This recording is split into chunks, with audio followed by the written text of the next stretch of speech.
And I thank you for bringing all these people together, Grandfather, to help with our people throughout Turtle Island, Grandfather. I thank you for everything that you do for us in so many ways that you help us to understand what you brought us here for, and that is to help our people, Grandfather. So I ask you in Jesus' name to continue to keep us strong and healthy in this way, to continue this work with our people and our children, the youth, all the people that are thinking of suicide, the ideations, the attempts, Grandfather. And I ask for prayers at this time for the young lady that ended her life, that they're having a wake for her this evening, Grandfather.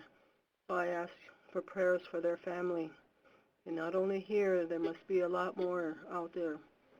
So Grandfather, I ask you to embrace them, give them comfort as they go through this time of grieving. Thank you. Mijakiwas. Thank you, Cora. You're welcome. And our prayers are with you as well.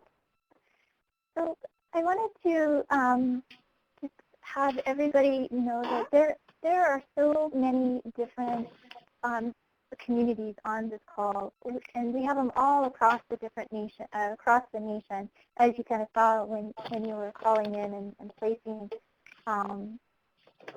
indicating kind of where you're calling in from. And we have many tribes, including those tribes from Alaska, villages from Alaska, as well as Guam. So I just wanted to kind of reach out and just let everybody know that there's a lot of wealth of knowledge and wisdom that is going to be on this call today. And as many of you already know, the Suicide Prevention Resource Center has been honored to provide this venue that makes it a very specific available time for tribal Garrett Lee Smith grantees, new and alumni, to come together and to really discuss topics specific to their communities. So the Tribal Learning Collaborative is that opportunity for tribal grantees and other territories, such as Guam, as I mentioned, to gather as a community to share challenges, to look towards solutions, and build upon strengths and celebrate successes that relate to work specific to Native settings. So with that being said, SPRC gathers information for these particular calls in many ways, including monthly grantee meetings, trends that are occurring in the field, actually from your government project officers from SAMHSA, as well as various meetings and partners. But the best way for us to know what is important specifically to you is to ask you directly. And so when you registered for today's Tribal Learning Collaborative, we asked each of you to kind of indicate what your priorities are for your community. And there was a whole wide range. And so what we ended up doing is kind of aggregating that information up into 3 particular topics, because there are 4 quarters in the year where we do these particular Tribal Learning Collaboratives, and we talk about the particular topics that you have selected. And those particular topics were infrastructure development, data collection, and leaving a legacy. So we want to thank each of you for providing what was relevant to you.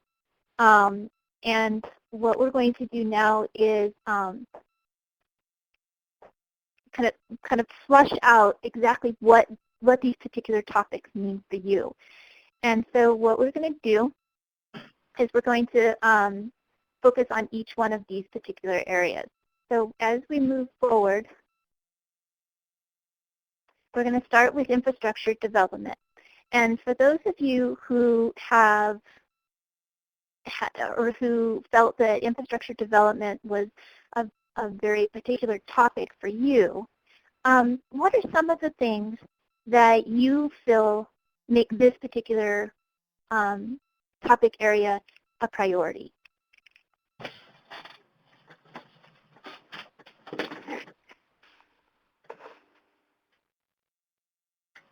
So, Tamra, can I ask you to kind of start the conversation off? Hi, sure. One of the things that I had in mind was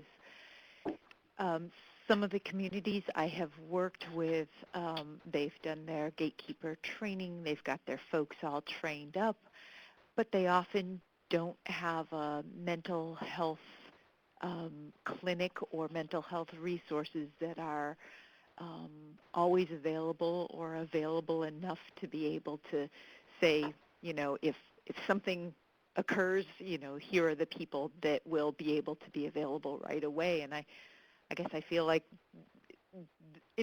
building that mental health infrastructure or a list of people who can be called upon or a crisis response team of elders or some other resource is just really important. If you're going to have people learning to identify people, you need to have some place to refer them.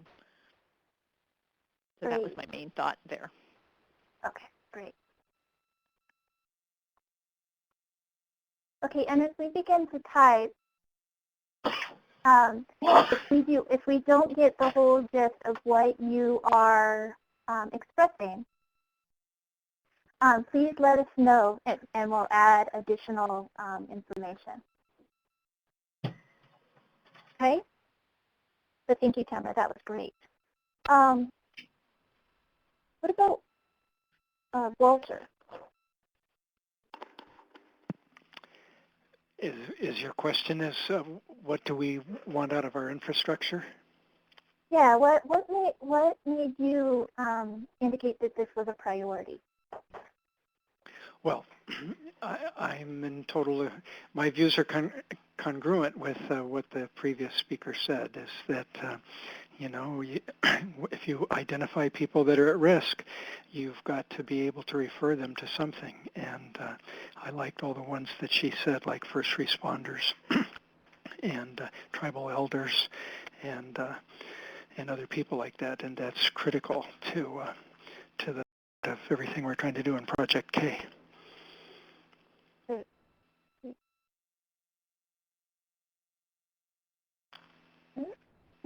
Kate, you indicated as well that infrastructure development was something that was important as a priority for your grant as well. Is there anything else that you would like to add?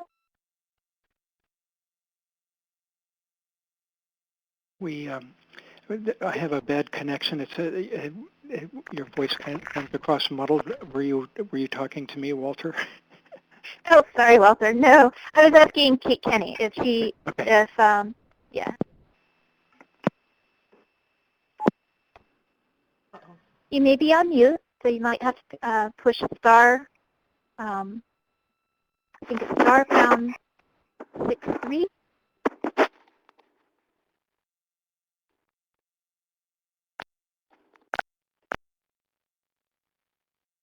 Okay.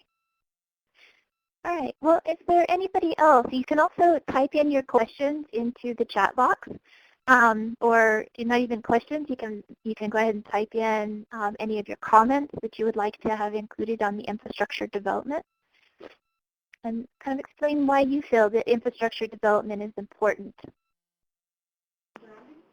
This is Elizabeth Duplesky from Detroit. Can you hear me? Yes. The room that you're in is a little bit like darkened. You can go ahead, Elizabeth. Oh, okay. We've just recently, our behavioral health department has, through these SAMHSA grants, has really developed into quite, very professional behavioral health.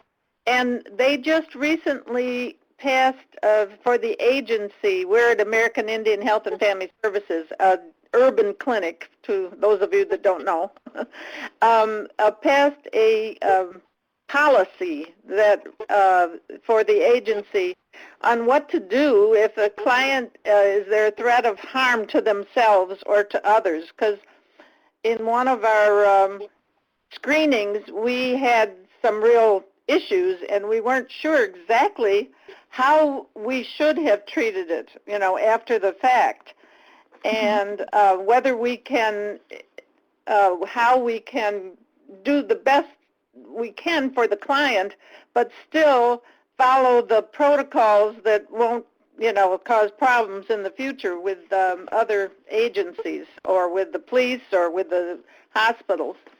So that's one thing we've done, is it's a very extensive policy that we passed to outline what we should do in those cases.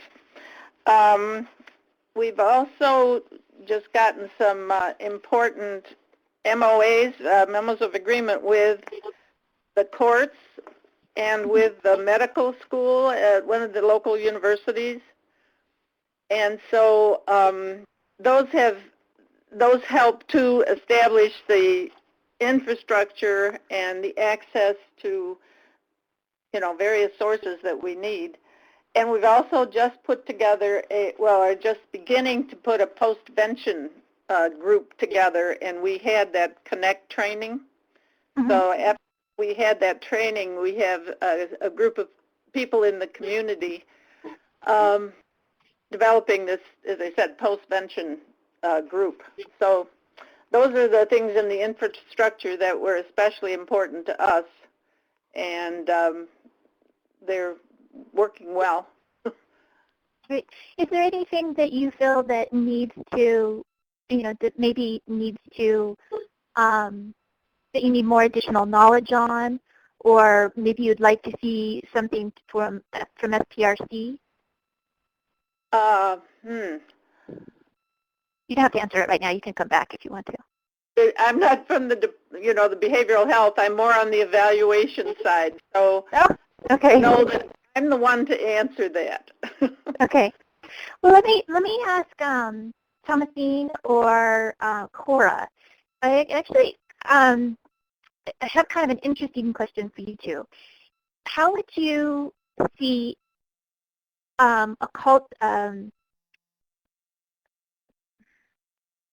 in implementing culture into really sustaining like an infrastructure development?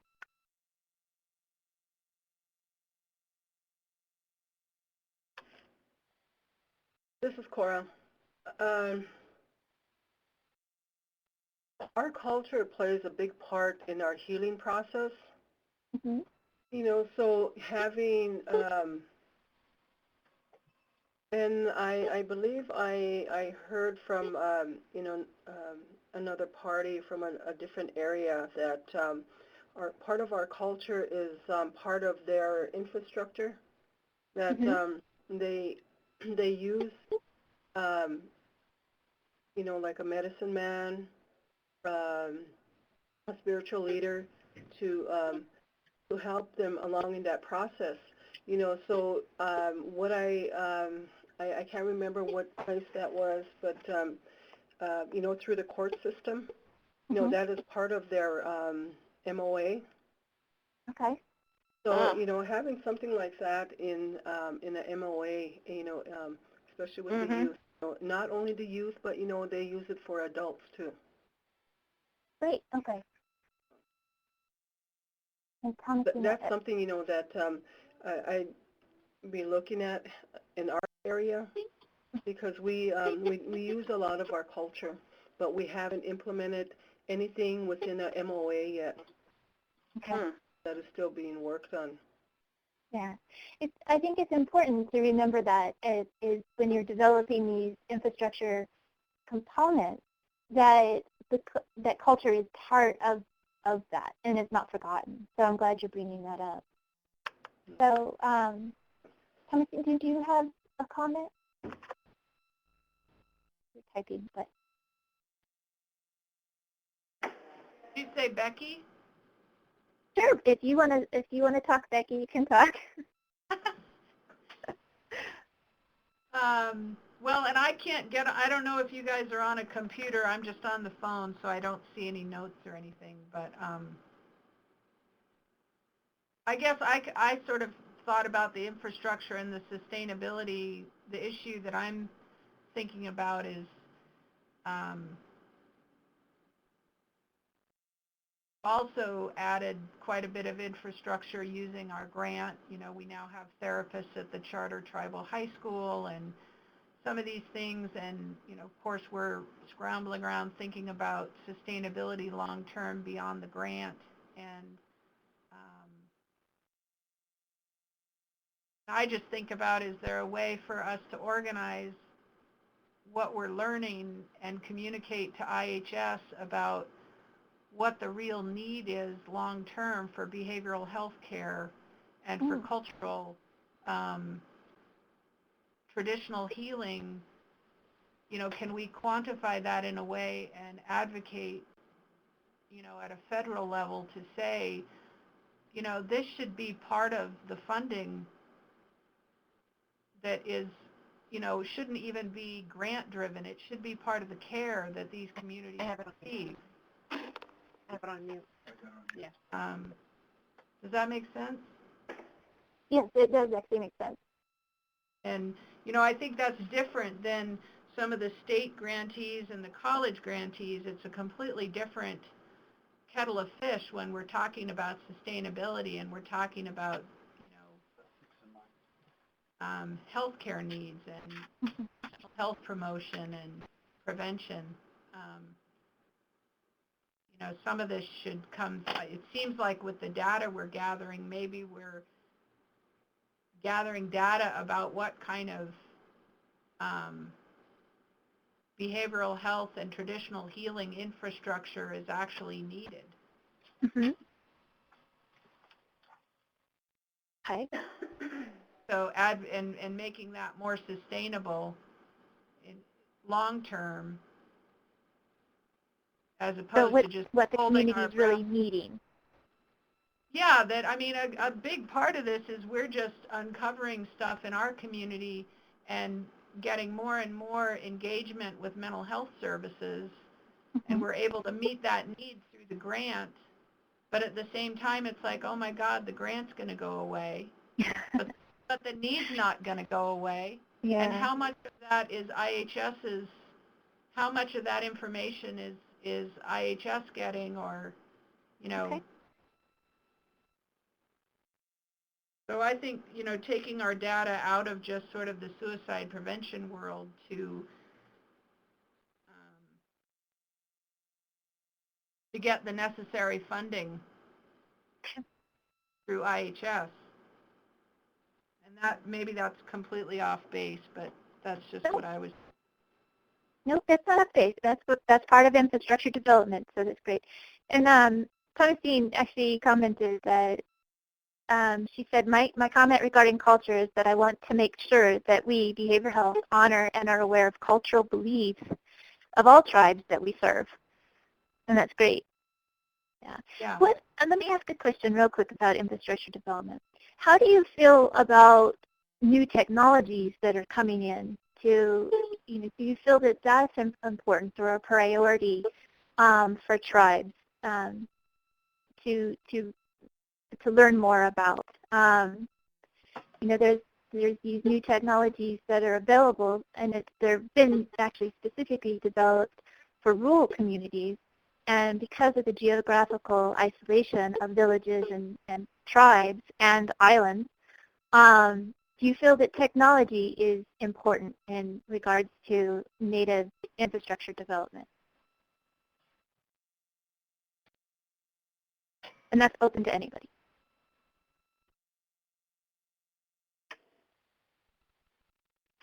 Well, this is Becky again at Umatilla Yellowhawk Tribal Health Center. And we have telemedicine, we have telepsychiatry through Oregon Health Sciences University, and the community's engaged in it really well for quite a few years now. And through the grant, we were able to expand the hours with the child psychiatrist. And that's also been, clients have jumped into that pretty readily. Mm-hmm. Actually, the VA, just so you guys are aware of some funding that's out there, the VA is, the Veterans Administration is right in the process of reaching out to veterans better. And so they are bringing telepsychiatry and telemedicine to more rural locations so that vets don't have to travel so far. So if that's something that you are interested in using, that may be another avenue as well. So just in case you're interested. All right. So let me ask one more question. There's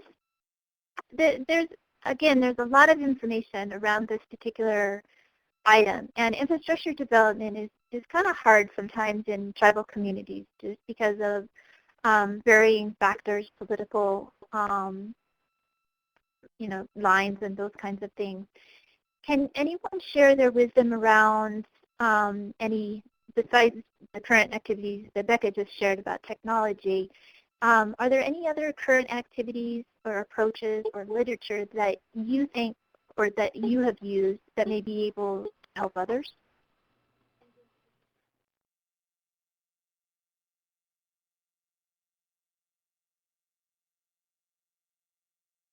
Some of you talked about MOAs. We've heard a lot of kind of conversation around MOAs, where sometimes MOAs aren't the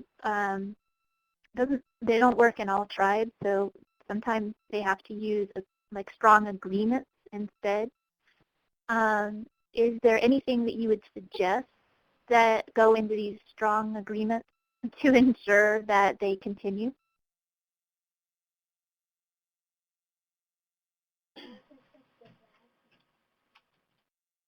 Lori, you're doing one of those, right? Those strong agreements. Is there anything that you have to share in regards to some of the lessons you've learned?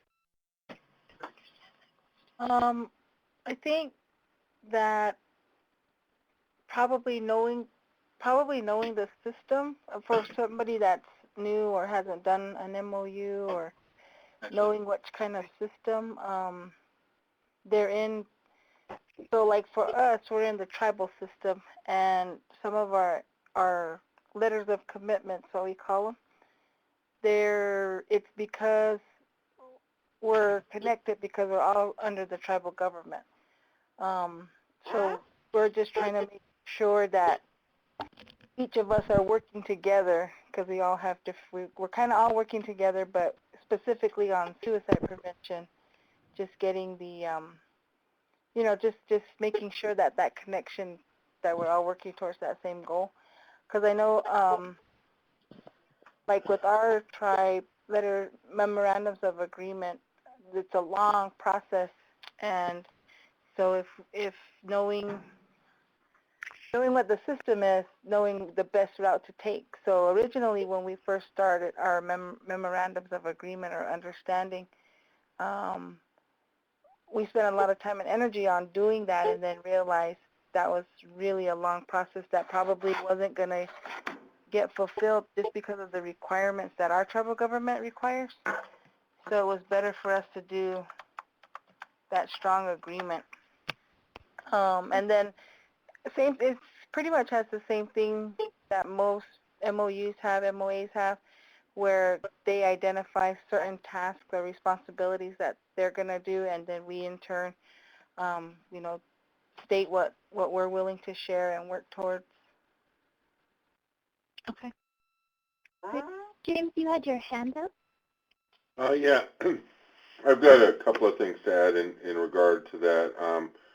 I'm calling from Box Elder, Montana. We work with Chippewa Cree tribe and the Rosebud Sioux tribe, and I'm actually speaking more in relation to the work that I've done at Rosebud, because we had a discussion about this very issue about MOAs and their efficacy, and to me it's a matter of terminology, whether you call them MOAs, MOUs, strong agreements. I don't care what you call them, but the key factor is to make sure that it's not simply something on paper.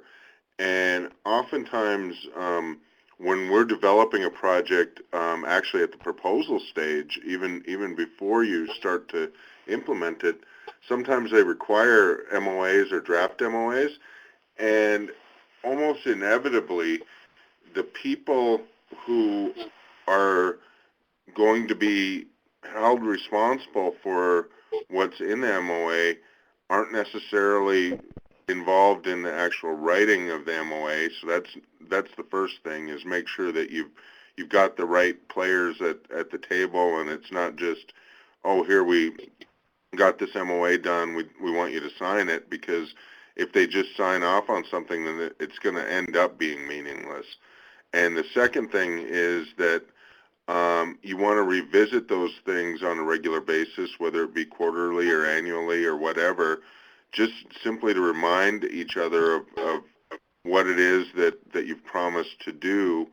And then that also helps address the issue of staff turnover, because that's another challenge is you may have signed an MOU with somebody and then they're down the road 6 months later, and that new person either doesn't know anything about it or doesn't embrace it or doesn't buy into it, and then again it's meaningless. You know, I think that MOAs are really useful tools, but only to the extent to which they're used. Thanks. Great. Yeah, great. Thank you. And Melissa also chimed in too, and she indicated our MOAs are the same. They have to go through contracts and be approved through the AG's office. It's much easier for us to go through our coalitions when partnering with other community organizations to get services for folks. So great. Thank you all for the comments and the feedback and just providing, that wealth of information. So we're going to go ahead and this isn't going to be the end of this conversation. This is actually going to be our first conversation in February. This is where we're going to take all these notes and pull them together. And so we'll be talking more in depth about this particular topic. So we're going to go ahead and transfer to the next one, which is going to be data collection. And we're going to kind of do the exact same thing. We're going to talk to those individuals who indicated that this was a priority for them and kind of start off that way. And then if you have something you want to add, just chime in. So Susan Hale, can you explain why you feel that this is a priority topic for your guys' grant? Well, I'm on the evaluator side, and we do evaluation and grant writing. And the data collection is so important so we can properly measure what's going on. But it's also difficult, especially in Indian communities, because of the need for privacy and not giving out that information, but also because a lot of times people in the communities feel like they give data all the time in multiple surveys and different things for all the different programs and everything that's going on. And that's why I picked it, though, because I think data collection is important, because if we don't have the information, we can't measure properly the issues at hand. Yeah, and also perception as well. I've heard a lot of conversations lately about perception of when evaluators have gone in and the perception in the community is not exactly what comes out in the data, and so it really helps to focus the program on exactly what's happening, not on the perception of what's happening. Walter, you indicated that this was a priority for you guys. Which one? Collecting data?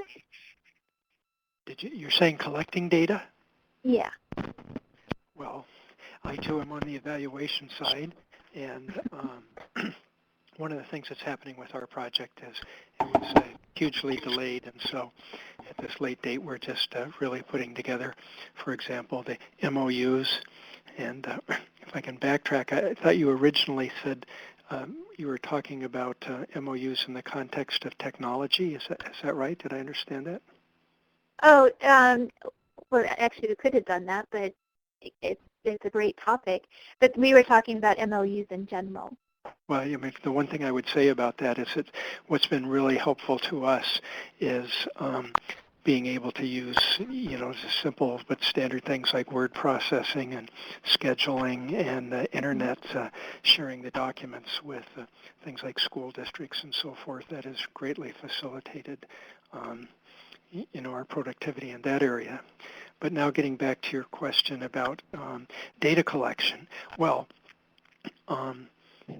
so much of the track data and the cross-sectional, and it's not the right word, the evaluation, the cross-site evaluation, is tailored, and we embrace that. And one of the things that we're working at is translating every goal and objective and process that we're doing and planning on doing into, what are we're going to revisit the actual categories and track to be sure that we capture stuff starting out at the planning stage. That's the one thing I can say, is that if you wait until you're fairly far along, even the first quarter of the project, it probably happens to a lot of programs. You say, oh, we're not really capturing this thing. This is a really good idea, and it's not set up in our track system. And the good thing about the system is it's flexible and allows you to add components, and that's what we're working hard on. Yeah, that's a really good point. Jason, do you have anything to add? Jason, Heavy Runner?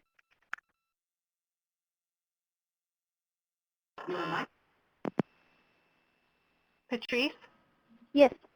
This is Jacinda from Omaha Tribal, Nebraska. I just have something to add to what we're talking about. With our data collection, we've been using a universal survey that with all our activities that we've been doing across the board, it's been with us from the beginning to till the end, but because this is our second grant, we had also used that same evaluation form from the first grant, and then we just kind of updated it for the second grant.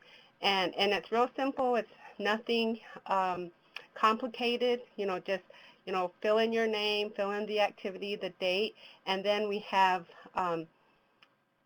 happy faces. We have the pre and post of the activity that we're doing, and we've actually taken it from one of our curriculums that we use for the suicide prevention, and that curriculum is called the Sensory Room Experience.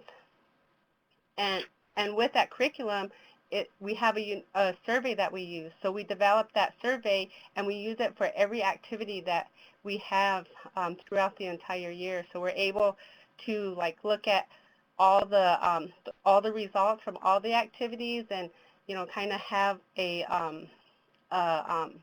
like a universal result, and pretty much it's the same across the board. How did you feel before the activity? How did you feel after the activity?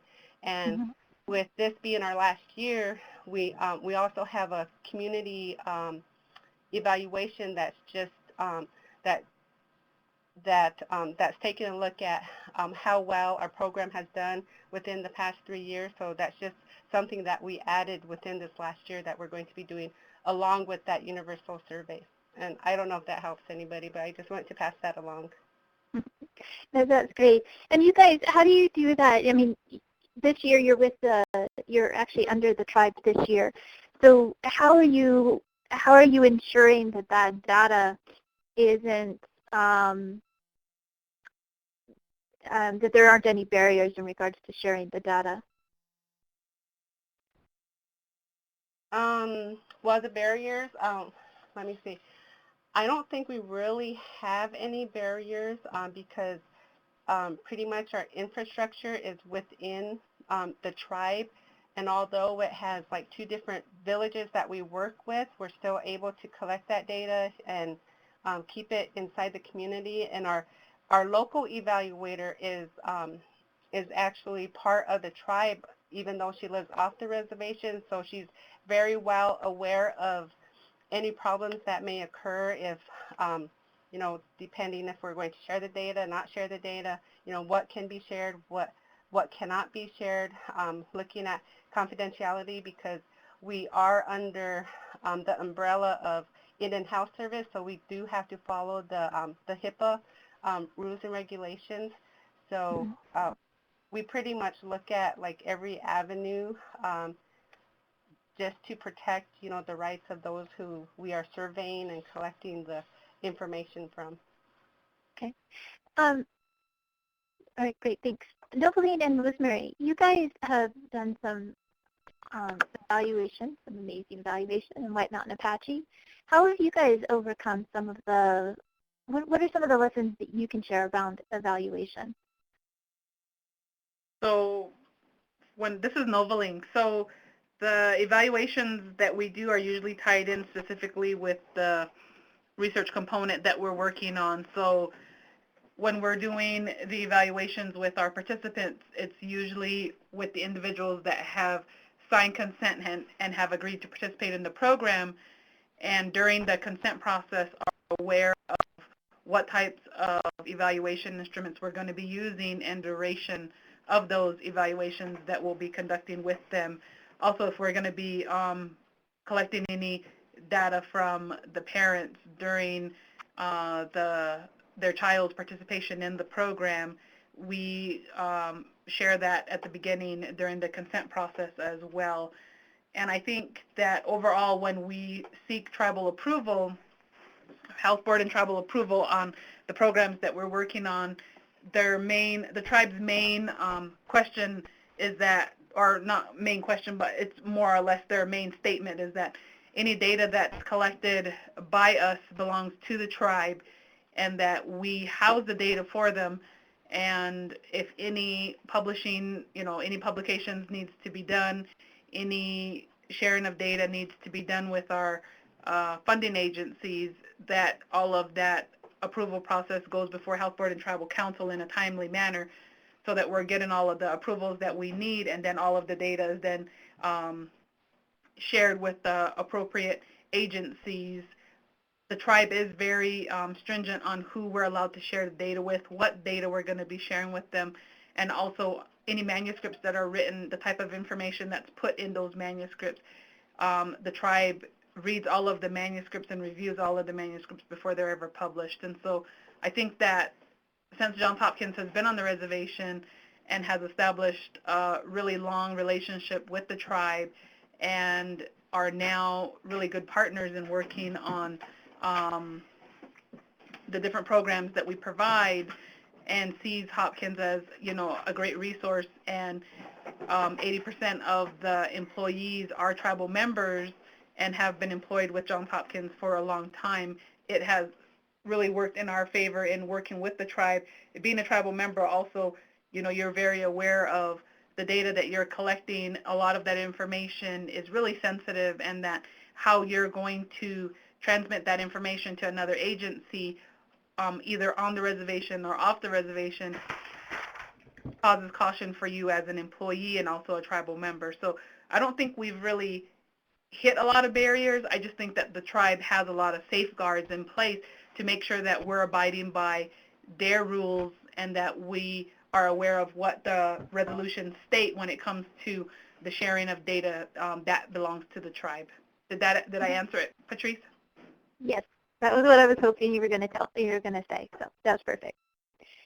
Now, is there anything that as we've gotten to talk about the data collection, is there anything people are looking to gain? Or is there information that that maybe you're just beginning your grant, or maybe there's still barriers that you're coming up against? Is there something that you would like to know more about?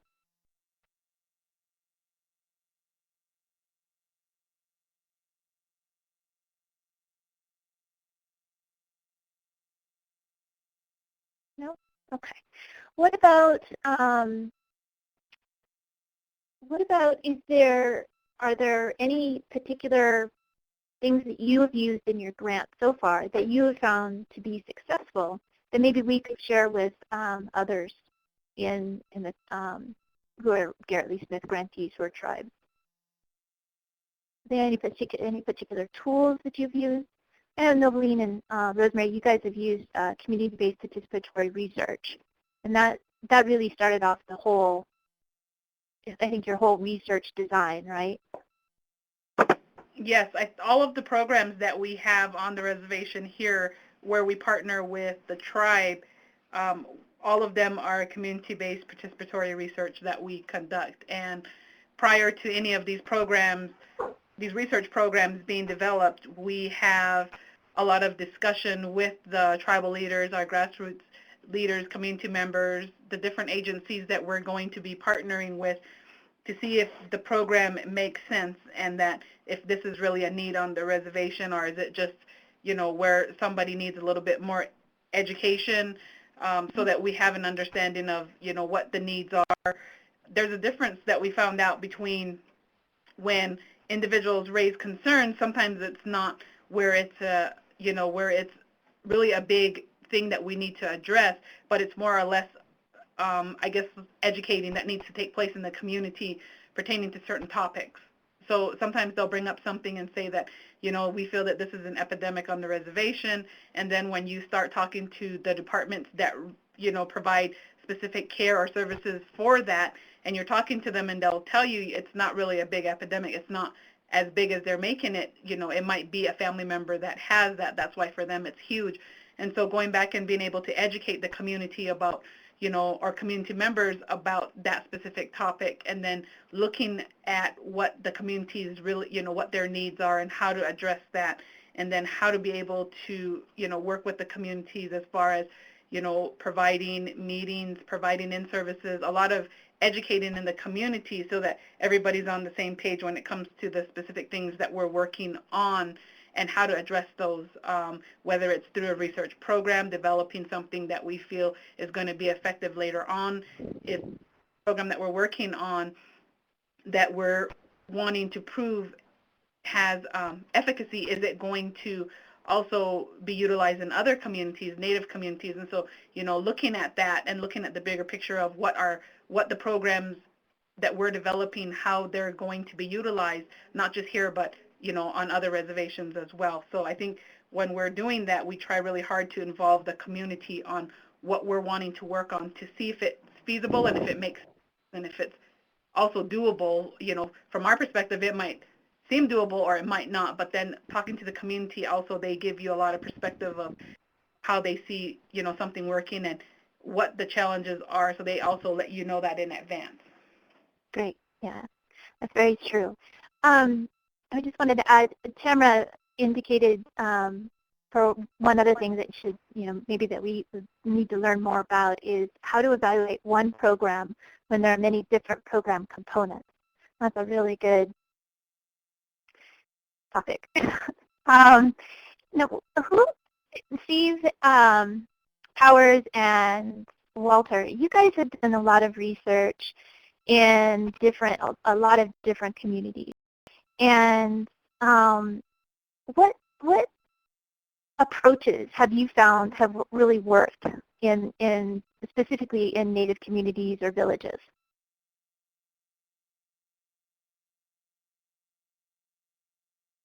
Was it the storytelling? Was it focus groups? Was it pre and post tests? What has given you the best results when you're going out and trying to collect data?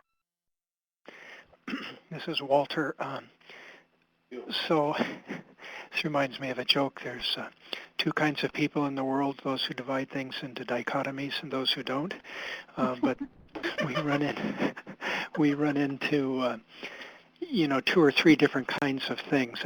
So it seems to me like one of the keys is to really get buy-in from the tribe or the native village.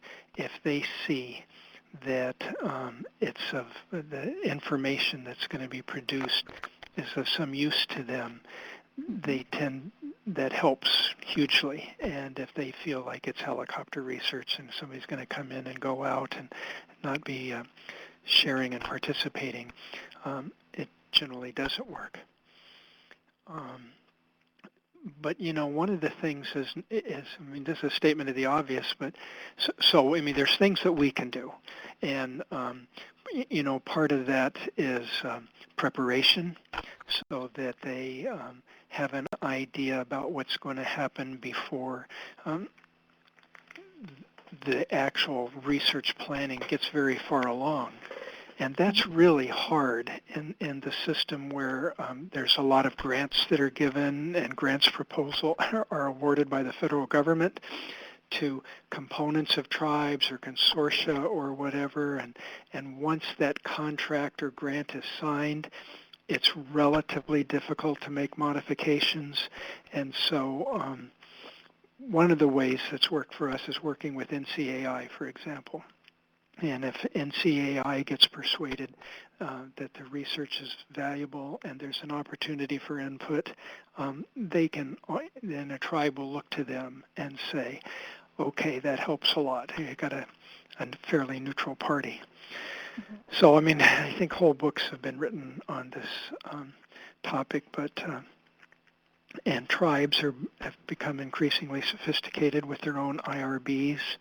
And I think the last thing I'll say is one of the tools to success is, I mean, we run into a lot of times with an IRB and they'll say, well, this is all very nice, but what do we get out of it directly? And if you can say two things, you know, here's how the research findings can be of value to you.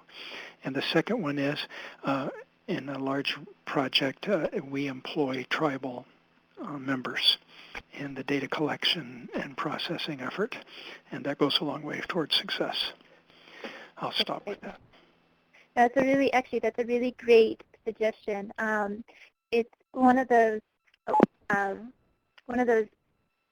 technical assistance components that we always suggest when people have outside evaluators come in, that they also include tribal members as apprentices or as an internship, or hiring tribal members to be part of the team. So I'm really glad that you commented on that. Okay. Can I add something? This is Elizabeth from Detroit again, from obviously an urban perspective, but our data person just recently did a PowerPoint for our team meeting, our last team meeting, using the data from all our screenings. We call it a hope and wellness screening for suicide. But anyway, our screenings, and what we found by looking at the data and seeing it analyzed is that we're not reaching enough people between the 18 to 24 range, and we're not reaching enough males. And of course, males are more likely to, commit suicide. So it's really useful for your future planning. Mm-hmm. Really finding out what that perception is. Yes, and also what the data show, which is just that, as they say, we're not reaching the people enough, and how to do that, how to reach those between 18 and 24. The others are in school or come to our programs, and but the 18 to 24 is a tough group.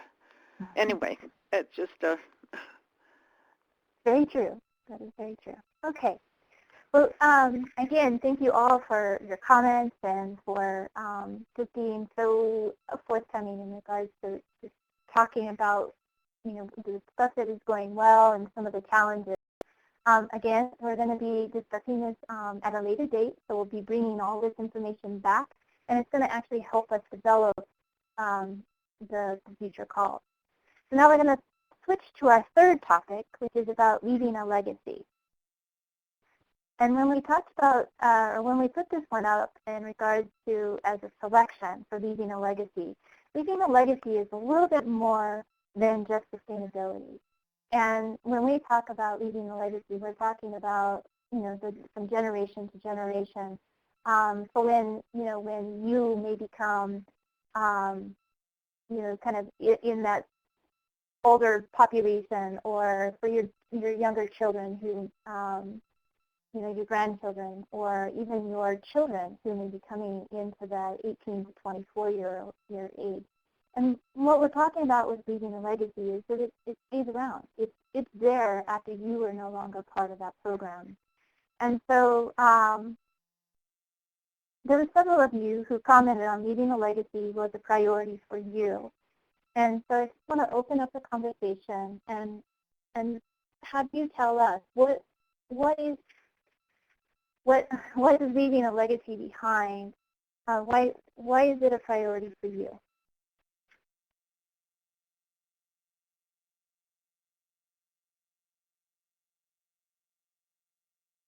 Jason, are you still on the line?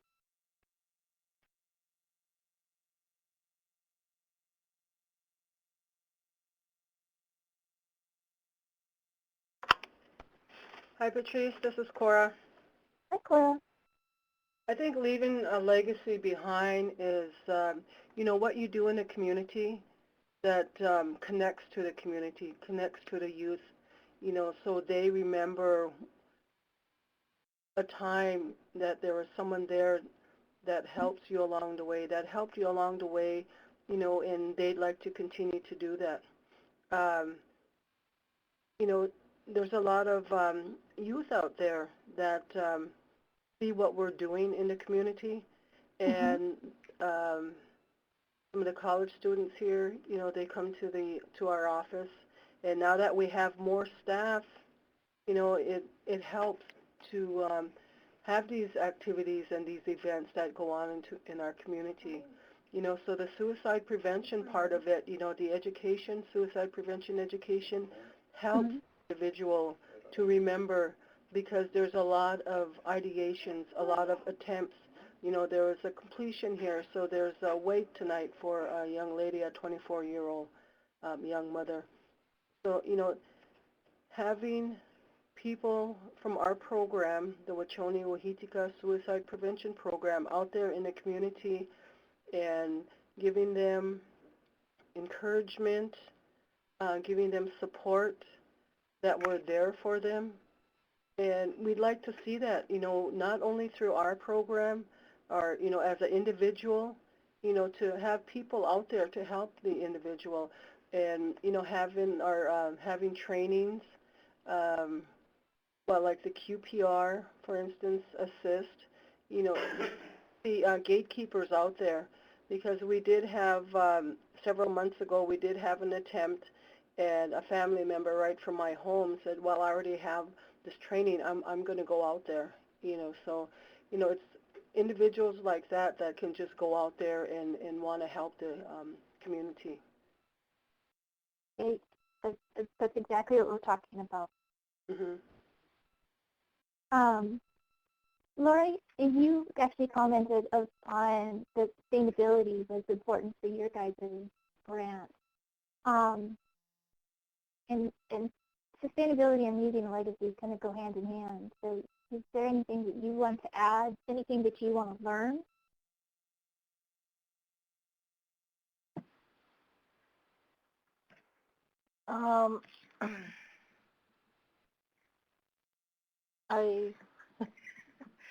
For sustainability, for us, I think what the grant has done is given us the time and the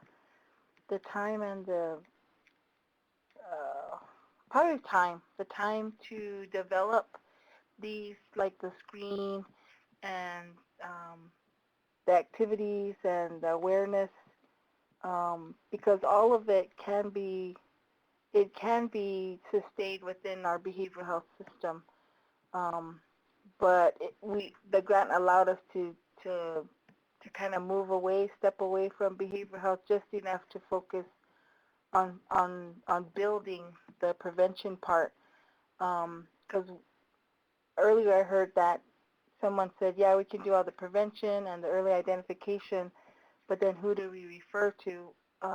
And ours was kind of opposite. There was behavioral health and there was services, but there's not a lot of prevention activities to go out and seek the people that are in need in the community and let them know that, okay, these things already exist and these are your options.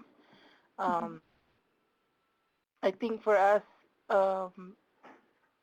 probably the sustainable part would be to remember that, kind of what like the lady said before, that just being out in the community, doing the trainings and the awareness and the listening is always, that's going to be hard to sustain, because it might, what might happen is we'll turn back into treatment, or we'll turn back into, we won't be able to get those people out in the community into the services that already exist. But I think this grant also, at the same time, is collaborating with other grants and organizations within our tribe to build, to build a system. Because I think we all have parts. We all have parts, but we're just not working. There's not a system to say how we're all working together, and then bringing that out to the community. That's a really good point. Is there others who would like to add to that? Maybe they have done something with their grant that they feel that they'd like to share with others, that they feel has really impacted their community.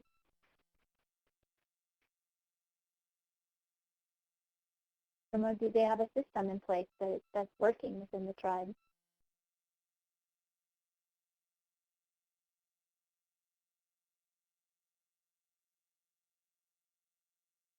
Patrice? Yeah. Patrice, this is Jacinda. Okay. This is Jacinda with Omaha Tribe of Nebraska. We have a program called Project Hope, and since this is our second grant, and we had pretty much infiltrated the school systems with our suicide prevention curriculums, then what we found out from that was that we were educating the school-age children, and we were giving them the knowledge, we were giving them the skills to help themselves, to help them cope with their everyday, life problems, giving them stress relief techniques. And then we were discovering that, well, when they go home, it's not consistent. So we were looking at, okay, how can we make that consistent, and how can we leave that legacy? How can we leave sustainability, because that's part of sustainability. We start thinking about how to start educating the community, start educating the fathers, the mothers, the aunties, the uncles, grandparents, guardians, and we started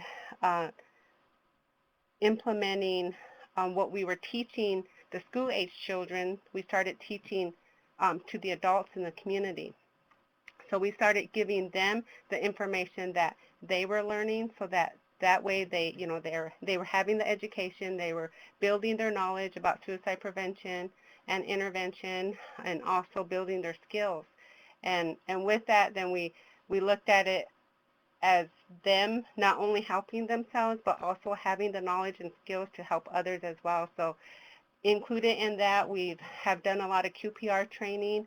We have another program called Next Step, that looks at ages 18 and over, and we work with the Tribal Social Services Program, GA clients or General Assistant clients, and we have maybe anywhere from 30 to 60 clients that we educate about every month. And with that, their incentive, they get to continue to stay on GA and get that monthly stipend from the GA program. Another way we have found sustainability is to work with the Omaha Tribal Housing Authority, and also providing education to the tenants of the housing authority, and that we yield maybe in between 60 to 150 people that we're able to give this information to. So just looking at ways to incorporate our curriculums into everything that we do, and that's all a part of sustainability. And right now we're looking at a continuing of care, a systems of care. We're working with a treatment program. It's an outpatient treatment program, and we're trying to put everything that we're doing now into that treatment program, so that way, that's another way that our efforts are going to be continued on if we're not able to continue on after this last year. That's great. Another program that really works well with younger children is the behavior game, and it does kind of the same thing that you were talking about, Jacinda, with incorporating curriculum in the school, but it also takes it home, so that they, so that the kids are the ones who are actually taking on the program. It's very powerful. In case some of you haven't seen that program, it's on SAMHSA's National Registry. So it's an interesting. Can you send a link to that? Yes, we can include that. Okay, thank you. Yeah. Patrice, this is Cora, Spirit Lake. Yeah. You know what the lady was just saying here about the going into the schools. We have youth prevention specialists that go into the schools, into 3 schools on and near the reservation from Monday through Wednesday. And what they're implementing is the 7 values of Dakota life. Mm-hmm. You know, and that's for the middle school and now the high school. So, you know, having that in the schools and then, and what I just heard, you know, having it go out into the community to the parents, because the parents, we have a lot of young parents that didn't grow up in a traditional way or just don't want to, you know, go that way. You know, they're so used to, how would I say that? I guess a lot of them didn't grow up in a traditional way, in a good way. But so they don't want to change. A lot of these young parents think they're just cool, you know, being just the way they are, you know. And what I see in that part is it's not cool, because the young children, the babies, you know, they're growing up in that era, you know. So our youth prevention specialists that go into the school, you know, they do storytelling, because everything that we do in life is connected to these 7 values. So in all the good things that we do, you know, connect, and that's what they're teaching in the schools. So, you know, with this too, I just mentioned to our director here that's sitting here that, you know, we need to take this into the communities too, to the parents. Mm-hmm. Exactly. Novaline, do you want to talk about kind of the recent discovery with your elder project? Which one are you referring to, Patrice? The one where the elders go into the schools? Oh, okay. So we have an elders council that we established back in 2007. Our elders council serves as a guide for us when, I guess, working on suicide prevention. We know that it's a taboo to talk about suicide, and we have high numbers of individuals who have suicidal behaviors. And so we started working with the schools, and we identified a couple schools that we thought we could do a trial with our elders and have them go into the classrooms and talk to youth K through 6 to see, you know, if that would have an impact on them. So the first couple of schools that we worked with, the elders went into each classroom. We received the schedule from the principal, and the elders would sign up for the different classes that they would like to go in and talk to the students, and the elders would talk to them about having respect for themselves, having respect for their bodies, their classmates, treating everyone with respect so that they could also be treated with respect, and then a variety of different topics that the teachers would come up with if there were other issues that needed to be talked about. And our elders, when they went into the classrooms and they talked to the students, before they would talk to the students, they asked the students to stand and they would do a prayer with them.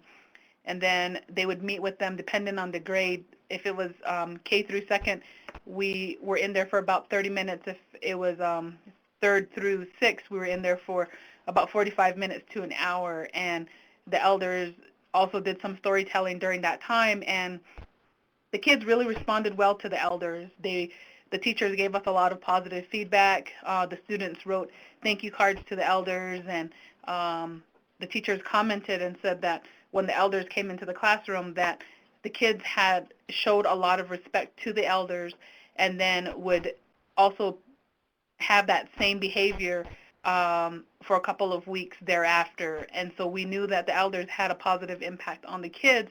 One particular student was really rude and disrespectful to his teacher for a while, and so he started participating in our field trips that we would take with the elders to the sacred sites. And then when the elders would come to the schools, they would have special meetings with some of the students. We did after school extracurricular activities by having the students participate in a sewing class with our elders, and during that time, this young man would come and participate.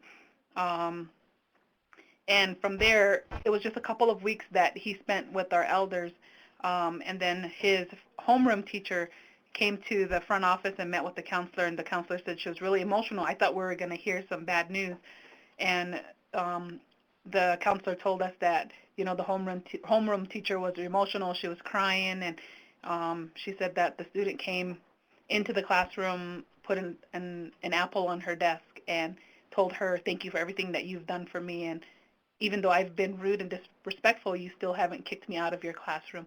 And he just said, "Thank you," and sat down, and she didn't really know how to really quite respond or take it. So rather than showing her emotions to the student, she stood up and walked out and, went to the front office, and that's where she was crying. And it took her a while to get the story out. And then we were given the story by the counselor, and the counselor was very moved by it as well. And so when some of the boys that were supposed to be participating in wrestling, they didn't want to go to wrestling. Instead, they wanted to come to the sewing class.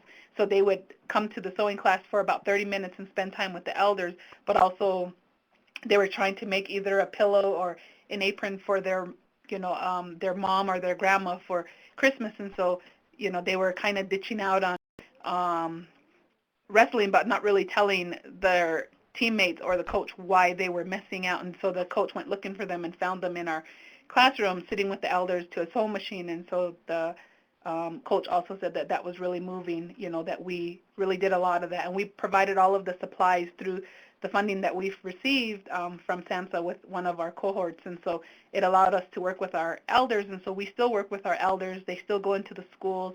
We still take the kids on, some of the sacred sites on the reservation so that, they know where they come from, who they are, and, what these sites mean to, to them, and also what it means to be Apache. And we know that our elders are also in the process of helping us develop a curriculum that we'll do in the school, in the homes, and then also, in the communities when we're doing our community meetings.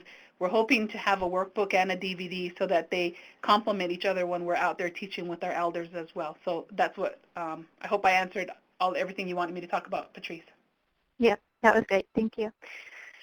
Well, I just want to thank everybody. Just the conversation, just, it always makes me just so full of joy to listen to everything that you guys are doing out in the communities. And it gets me very excited. So thank you. And we'd like to thank, again, everyone for participating and sharing information on today's Tribal Learning Collaborative. If you have any additional ideas or questions or just things that you would like to bring up during these calls, please feel free to give me a call or to email me at any time. And again, I thank you, and we hope you have a wonderful rest of your afternoon, and that you'll join us again on February 3rd for a more in-depth conversation on infrastructure development. So again, I really appreciate all your assistance, and we will see you next year. So this is the only one that... Thank you. Bye. Bye. Thank you. That webinar. The meeting is now over. All the participants have been disconnected.